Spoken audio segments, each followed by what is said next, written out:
ආයුබෝවන් කියලා පිළිගන්නවා. ඒ වගේම සුබ අලුත් අවුරුද්දක්. ව්‍යාපාර හා ගිණුම් කරන අධ්‍යයනය. ව්‍යාපාර හා ගිණුම් කරන අධ්‍යයනය විෂය 10 11 ශ්‍රේණි සඳහා කාණ්ඩ විෂයන් වලින් තෝරගන්න තියෙන්නේ. ව්‍යාපාර හා ගිණුම් කරන අධ්‍යයනයේ විෂය තුල කොටස් දෙකක් ගැබ් වෙලා තියෙනවා. එකක් තමයි ව්‍යාපාර කොටස නැත්නම් කොමර්ස් පැත්ත, අනිත් පැත්ත ගිණුම් කරණේ කොටස. ඉතින් අද මම කතා කරන්න බලාපොරොත්තු වෙන්නේ ඉදිරියට කතා කරන්න බලාපොරොත්තු වෙන්නේ ගිණුම් කරණේ කියන කොටස.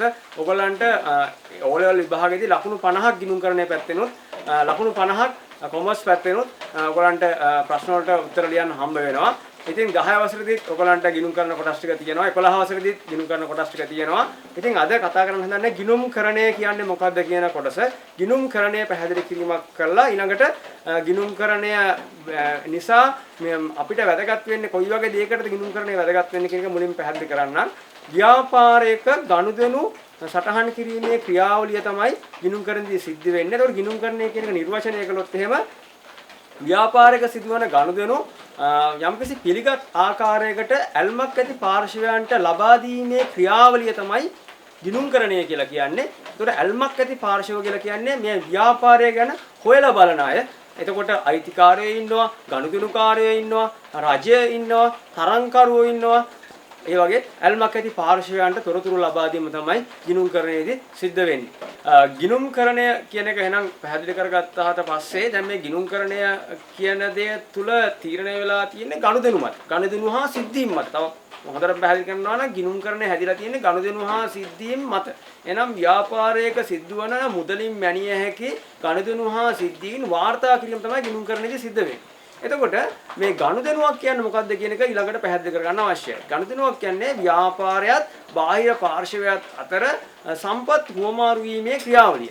ව්‍යාපාරයත් බාහිර පාර්ශවයන් අතර සම්පත් හුවමාරු වීමේ ක්‍රියාවලිය තමයි ගිණුම් කරණය කියලා කියන්නේ. එතකොට උදාහරණයකින් මේක පැහැදිලි කරමු. ඔබ දැන් ළඟම තියෙන පොත් කඩේට හරි ඔයගොල්ලන්ගේ සිල්වර කඩේකට හරි පොතක් ගන්න යනවා. ඔයා පොතට රුපියල් 50ක් හෝ 100ක් අතර ගාණක් අරන් ගිහලා අපි රුපියල් 100ක් අරන් ගියා කියලා පොතක් ගිහිල්ලා ගන්නවා. එහෙනම් ඔයා රුපියල් 100 දීලා රුපියල් 100ක වටිනා පොතක් මිලදී ගන්න සම්පත් හුවමාරලා දිනවා. ඔයා ගාව තියෙන සල්ලි ටික මුදලාලිට දෙනවා. මුදලාලි ගාව තියෙන පොතක් ඔයාට ලැබෙනවා. එහෙනම් ගනු දෙනුවක්. ගනු සහ දෙනු කියන ක්‍රියාවලියක් සිද්ධ වෙලා තියෙනවා. ඔන්න ඔය ගනු දෙනුව ලියන එක තමයි ගිණුම් කරණයේදී සිද්ධ වෙන්නේ. දැන් අපිට ඔක වාක්‍යයක් විදිහට කියනවා නම් මුදලාලිගේ පැත්තෙන් රුපියල් 100ක් වටිනා පොතක් විකුණන ලදී. අත්පිට විකුණන ලදී. ඔයාගේ පැත්තෙන් ගත්තොත් එහෙම රුපියල් 100ක් වටිනා පොතක් අත්පිට මිලදී ගන්නා ලදී. ඔය විදිහට වාක්‍යයක් විදිහට ලියන්න පුළුවන්. නමුත් ගිණුම් කරණේ ඒ වගේ වාක්‍ය ලිවීමේ ක්‍රමයක් නැහැ. ගිණුම් කරණය කියලා කියන්නේ යම්කිසි තාක්ෂණික ක්‍රමවේදයක් භාවිතා කරලා ඒ අදාළ ගනුදෙනුව වාර්තා කිරීමේ ක්‍රමයක්. මේක ලූකා පැසියෝලි කියන පුද්ගලයා විසින් තමයි ගිණුම් කරණය හඳුන්වා දෙන්නේ. ඉතින් ඒ හිස්ටරි එක ඔයගලන්ට අත්‍යවශ්‍ය නැහැ මේ පාඩමේදී. අපි එහෙනම් බලමු මේ ගනුදෙනුවක් කොහොමද වාර්තා කරගන්නේ කියන එක. දැන් ගනුදෙනුවක් වාර්තා කරන්න අපිට ගිණුම් කියන જાතියක් භාවිතා කරනවා. ඒ ගිණුම් කියන එක මේ ඔයගොල්ලන්ගේ 10 වසරේ පාඩමේදී කතා කරනවා. ගිණුම් කතා කරන්න කලින් අපි ඉස්සෙල්ලා ගිණුම් කරන සමීකරණය කියන එක දැනගන්නත් ඕන. ඒ වගේම මේ ගනුදෙනු කිව්වහම ಜಾති පහකට බෙදෙනවා කියන එකත් මතක තියාගන්න ඕනේ. දැන් අද පාඩමේදී විශේෂයෙන්ම මේ ගනුදෙනු පහ නම් කළා.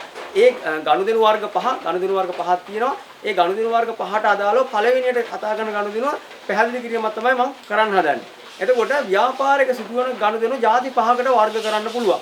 එකක් තමයි වත්කම් ආශ්‍රිත ගනුදෙනු, අනික තමයි හිමිකම් ආශ්‍රිත ගනුදෙනු, වගකීම් ආශ්‍රිත ගනුදෙනු, තව එකක් තමයි ආදායම් ආශ්‍රිත ගනුදෙනු සහ වියදම් ඇතිවන ගනුදෙනු කියලා ಜಾති පහක් තියෙනවා. එතකොට ಜಾති පහයි මොනවාද? වත්කම්, හිමිකම්, වගකීම්, ඒ වගේම ආදායම් සහ වියදම්.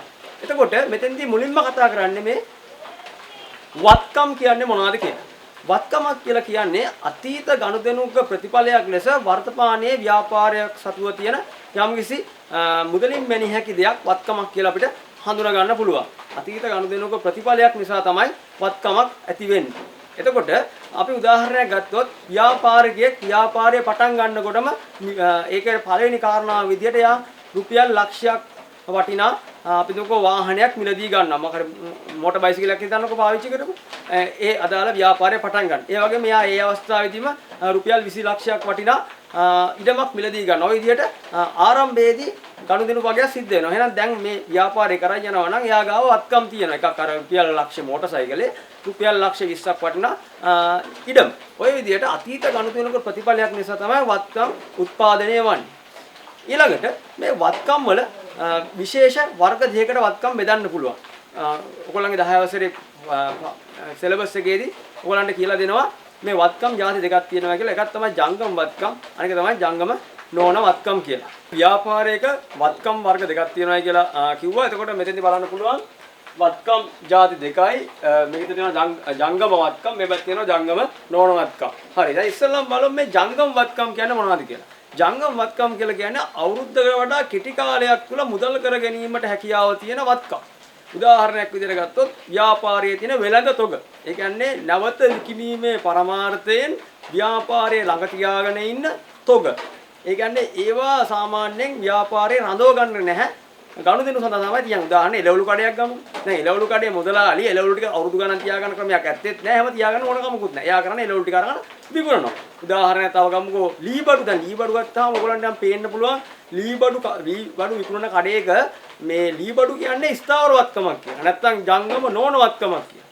ලීබඩු කියන්නේ ලීබඩු විකුණන කඩේක නම් ඒක ජංගමවත්කමක්. හේතුව ඒ ලීබඩු ටික ඒගොල්ලෝ තියාගන්න කැමති නැහැ. ඒගොල්ලෝ බලන්නේ හැම වෙලාවෙම විකුණන්න. ඒ කියන්නේ එහෙනම් මේ වත්කම භාවිතා කරන ආකාරය අනුව විකුණන්න තියන් ඉන්නවද නැද්ද කියන එක මත තමයි නැවත විකිණීමේ පරමාර්ථයක් තියනවද නැද්ද කියන එක තමයි මේක ජංගම වත්කමක්ද නැත්නම් ජංගම නොවන වත්කමක්ද කියන එක තීරණය කරගන්න ඕනේ. දැන් උදාහරණයක් විදිහට උදාහරණ ගොඩක් අපිට කියන්න පුළුවනි. ණය ගැතියෝ, තොග, මුදල් ඒ වගේ දේවල් ජංගම වත්කම් විදිහට අඳුන ගන්න. ඊළඟට මේ ජංගම නොවන වත්කම් කියන්නේ මොනවද? එහෙනම් ඔය ජංගම වත්කම් වලට ඇතුළත් කරන්න බැරි ඔක්කොම ජංගම නොවන වත්කම් කියලා සරලව කියන්න පුළුවන්. ඒක තවදුරටත් පැහැදිලි කරනවා නම් අවුරුද්දකට වඩා වැඩි කාලයක් තියාගන්න ඉන්න වත්කම් ජංගම නොවන වත්කම් වෙනවා. ඒවා නැවත විකිණීමේ පරමාර්ථයකින් තොරව ව්‍යාපාරයේ දිගුකාලීන පරිහරණයට තියන් ඉන්නේ ඒවා. උදාහරණයකට ඉඩම්, ගොඩනැගිලි, රථ වාහන, ඊට පස්සේ ලීබඩු උපකරණ, ඊට පස්සේ යන්ත්‍රෝපකරණ. ඕවා ජංගම නොවන වත්කම් විදියට අඳුන ගන්න පුළුවන්. ඒ වගේම අමතර තව කාරණාවක් මතක් කරන්න ඕනේ මේ වත්කම් වල මේ ස්වභාවය නැත්තම් මේ වත්කම් වල ලක්ෂණ මොනවද කියන එක අපි දැනන් ඉන්න ඕනේ. ඒකේ ප්‍රධාන ලක්ෂණ කීපයක් තියෙනවා. එකක් තමයි අතීත ගනුදෙනුවක ප්‍රතිඵලයක් වීම. අනික තමයි ව්‍යාපාරයේ පාලනයට යටත් වීම. ඒ වගේම මේ වත්කම් නිසා ව්‍යාපාරයට ප්‍රතිලාභයක් උපයා ගැනීමට හැකියවීම. දැන් මේ ව්‍යාපාරයකට ප්‍රතිලාභයක් උපයා ගන්න වත්කම් වලින් පුළුවන්කම තියෙන උදාහරණයක් ගමු. කමියුනිකේෂන් එකක් ගන්න. කමියුනිකේෂන් එකේ තියෙනවා ෆොටෝකොපි මැෂින් එකක්. දැන් මේක ස්ථාවරවත්කම. එයා කොහොමද ප්‍රතිලාභ උපයන්නේ? එදිනෙදා ෆොටෝකොපි ගහන්නේ නැයට ඒ ෆොටෝකොපි ගහලා තියලා එයා මුදල් උපයනවා. ඉතින් වාහනයක් ගමුකෝ. ඒ වාහනේත් ඒ ව්‍යාපාරයේ කටයුතු වලට ඒ භාවිතා කිරීම තුලින් ප්‍රතිලාභ උපයා ගන්නවා. ඒ නිසා මේ වත්කම් වල විශේෂ ලක්ෂණයක් තමයි ප්‍රතිලාභ ජනිතය කරගන්න පුළුවන්, ප්‍රතිලාභ උපයා ගන්න පුළුවන්. එහෙනම් අද පාඩමේදී මූලික වශයෙන් කාරණාවල් කීපයක් කතා කළා. එකක් තමයි ගුණකරණය පැහැදිලි කිරීම. ඊළඟට කතා කළා ගනුදෙනුවක් කියන එක පැහැදිලි කළා. ඊළඟට ව්‍යාපාරයේ ගනුදෙනු ಜಾති පහක් තියෙනවා කියලා කතා කළා. ඒ ಜಾති පහෙන් අද විශේෂයෙන්ම කතා කළා මේ වත්කම් කියන්නේ මොනවද කියලා. මේ වත්කම් වල වර්ග දෙකක් තියෙනවා කියලා පැහැදිලි කළා. ඒවට උදාහරණ සහිතව. එහෙනම් මේ ගිණුම්කරණය කියන විෂය ආරම්භකම පාඩම තමයි අද කතා කරන්නේ. දැන් මම හිතනවා ඔයගොල්ලෝ ඒ සම්බන්ධව ඔයගොල්ලන්ගේ තියෙන මේ පෙළපොත පරිහරණය කරන්න. ඒ වගේම දැන් මේ 4 වෙනි පාඩම තමයි මේ 10 වසරේ මම මේ කතා කරමින් ඉන්නේ. ගිණුම්කරණය පටන් ගන්න 4 වෙනි පාඩමෙන්. එතන ඉඳන් 5 වෙනි පාඩම ඔය ආදී වශයෙන් ගිණුම්කරණය තියෙනවා 10 වසරේ සෑහෙන ප්‍රමාණයක්. ඉතින් මේ ඊළඟ සතියේත් මේ වත්කම් වලට පස්සේ අපි ඊළඟට කතා කරනවා හිමිකම කියන්නේ මොනවද? වගකීම් කියන්නේ මොනවද? ආදායම් ඔය ආදී වශයෙන් ඒ ටික ඊළඟ පාඩමේදී කතා කරන්න බලාපොරොත්තු වෙනවා. ගිහින් මෙන්නම් YouTube වාහිනිය එක නැවතත් හමු වෙමු. අමතක කරන්න එපා. ඒ වගේම අපේ YouTube වාහිනිය channel එක subscribe කරන්න. හේතුව මම වීඩියෝ එකක් දාපු ගමන් ඔයගලන්ට බලා ගන්න පුළුවන්කම තියෙනවා. ඒ නිසා bell button එකත් ඔබන්න. ශනිකවම එතකොට බලා ගන්න පුළුවන් වීඩියෝ එකක් අප්ලෝඩ් කරගත්ත ගමන්. ඒ වගේම අමතක කරන්න එපා මේ YouTube වාහිනිය කියන්නේ පාඩම් විතරක් නෙමෙයි. ඔයගලන්ට විනෝදාස්වාදය, තොරතුරු, දැනුම ඒ සියල්ලම ලබා දෙන අරමුණින් ආරම්භ කරලා තියෙන channel එකක්. ඒ නිසා අපිත් දෙක දිගටම රැඳී ඉන්න කියලා මතක් කරනවා. එහෙනම් ගිහින් එන්න.